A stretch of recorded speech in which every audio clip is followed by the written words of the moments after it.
Hola amigos, ¿cómo están? Gracias por visitar nuestro canal Sacate un 10. No te olvides de suscribirte si quieres tener novedades nuestras. Hoy vamos a hablar del Virreinato del Río de la Plata. Antes de la creación del Virreinato del Río de la Plata, el inmenso territorio controlado por los españoles se dividía en dos virreinatos: el de Nueva España, creado en 1535, y el del Perú, fundado en 1542, y dos capitanías generales, la de Yucatán, creada en 1565, y la de Nueva Granada. Desde mediados del siglo XVIII, la corona española llevó adelante grandes reformas políticas y administrativas en sus colonias americanas. Estas reformas son conocidas con el nombre de reformas borbónicas, por haber sido impulsadas por reyes pertenecientes a la Casa de los Borbones, principalmente por Carlos III. Las reformas buscan consolidar los límites y la seguridad del Imperio español, promover el crecimiento económico terminando con el contrabando y cobrar mejores y más impuestos. Para tener un mejor control sobre el amplio territorio que dominaba España se tomaron varias medidas administrativas. Una de las más importantes fue la creación de nuevos virreinatos. En 1739 se crea el Virreinato de Nueva Granada, que abarca la región norte del Virreinato del Perú, y en 1776 se desprende también de este último el Virreinato del Río de la Plata, abarcando los actuales territorios de Argentina, Bolivia, Uruguay, Paraguay, parte del sur de Brasil y el norte de Chile. Su capital estaba ubicada en la ciudad portuaria de Buenos Aires, que comenzó a poblarse rápidamente. De unos pocos habitantes de su creación a fines del siglo XVI, pronto llegaría a contar con más de 40.000 pobladores. Era una ciudad pequeña, de casas bajas y un río poco profundo. Buenos Aires se transformó en el puerto de salida para la plata de Potosí, en el Alto Perú. Aquí residían las máximas autoridades, como el virrey y la audiencia. La creación del Virreinato del Río de la Plata tuvo una función estratégica, que era frenar las aspiraciones expansivas de Portugal, que estaba interesada en dominar uno de los márgenes del Río de la Plata, y también la amenaza inglesa, que se proyectaba sobre las Islas Malvinas y las costas patagónicas, buscando establecer bases operativas con la intención de dominar el Atlántico Sur. El virreinato se regía por un monopolio comercial.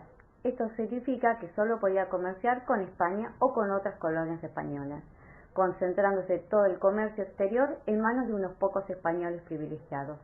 Ante esta situación surgió un intenso contrabando. El desarrollo de la economía ganadera intensificó la importancia de las ciudades-puertos. Esta actividad se transformó en uno de los principales recursos del virreinato. También tomaron importancia las actividades relacionadas con el cuero, el cebo y las carnes saladas. Todos estos productos eran producidos para la exportación. Jujuy dominaba el tráfico de vacas, yerbas y jabón, mientras que Salta controlaba el tráfico de mulas y aguardiente. Antes de la creación del virreinato, la plata extraída de las minas de Potosí eran llevadas por tierras hacia Lima, desde donde seguía su curso hacia España, lo que hacía que los productos sean más caros. Con la habilitación del puerto de Buenos Aires se produjo un gran impulso a la obtención de este metal, ya que desde este momento la plata se enviaba a través del puerto de Buenos Aires.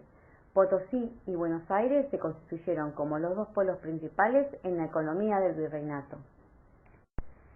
Una de las reformas administrativas más importantes fue la creación de intendencias. Carlos III proclamó el 28 de febrero de 1728 la Real Ordenanza de Intendentes.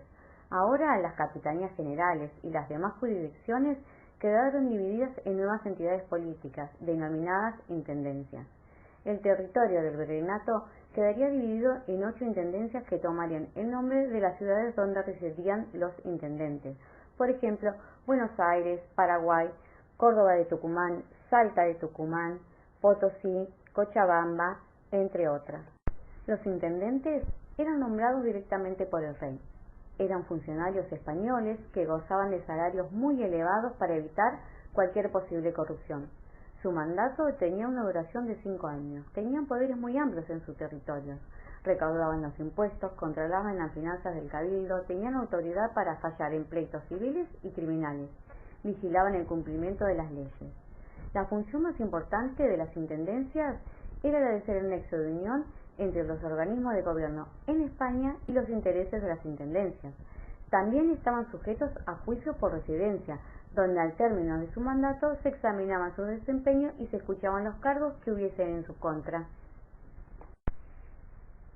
El Virreinato del Río de la Plata estaba conformado por diferentes clases sociales. Las más altas, las más elevadas, estaban compuestas por españoles. Eran funcionarios o representantes del rey y también autoridades de la Iglesia Católica. Constituían un grupo minoritario, pero tenían grandes privilegios y poder. A continuación se encontraban los criollos, que eran los hijos de los españoles pero que habían nacido en tierra americana. Ellos podían heredar tierra y eran los propietarios de las grandes haciendas, y conformaban la aristocracia criolla. Luego seguían los mestizos, que eran los hijos productos de la unión entre un hombre blanco y una mujer de los pueblos originarios. Ellos tenían prohibido ser funcionarios públicos y militares, se dedicaban a las artesanías y al comercio, pero la mayoría trabajaba las tierras que alquilaban o eran peones. Podían llegar a ser sacerdotes. Después se encontraban los pueblos originarios. En el siglo XVIII los pueblos originarios lograron recuperar parte de su población. Eran víctimas del desprecio de las clases sociales más elevadas. Para finalizar se encontraban los esclavos. Estas personas habían sido traídas de manera forzada desde África. La mayoría se dedicaba a los quehaceres domésticos. Algunos podían llegar a ser liberados y se dedicaban a pequeños comercios. Hasta acá llegó nuestro recorrido por el Virreinato del Río de la Plata. Esperamos que la información te haya servido. Si te gustó el video, ponle me gusta. Si querés tener novedades nuestras, suscríbete y activa la campanita. Muchas gracias.